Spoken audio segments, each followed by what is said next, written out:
आज चाहिँ हामी सेरी घुम्न गएका थियौँ सुन्दर ठाउँमा। हेर्नुहोस् त कस्तो राम्रो हरियाली एकदमै है।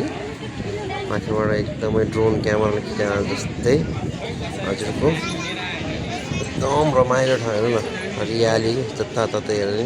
काठमाडौँ सहर भने काठमाडौँ सहर हो नि त, बालेन्सा भने बालेन्सा हो कि एकदमै हेर्नुहोस् त हरियाली छ नि त, जताततै हेऱ्यो हरियाली।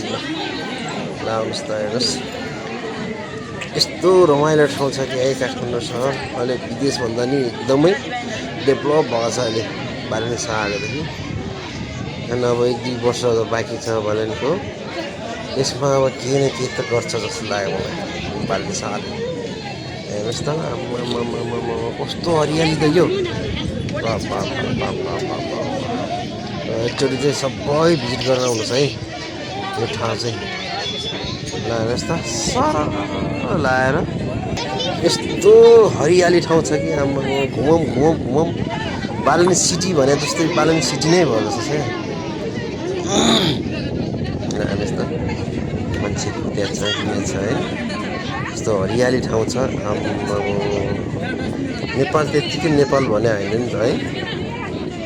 यस्तो ठाउँ छ नि यस्तो ठाउँमा बस्नलाई यस्तो गाह्रो बनाएको छ यो भ्रष्टाचारी नेताहरूले। यस्तो ठाउँमा हेर्नुहोस् त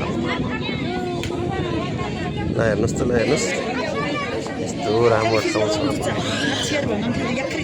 के भने हो यो चोर नेताहरूले गर्न दिएनन् बालेनलाई। ल हेर्नुहोस् त यो ठाउँ अनि नयाँ क्रिकेट ग्राउन्ड।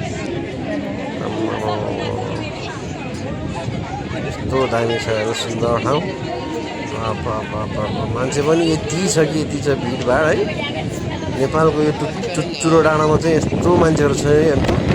आउने जाने रमाइलो गर्ने हेर्नुहोस् त फोटो खिच्ने यस्तो रमाइलो हरियाली ठाउँ छ।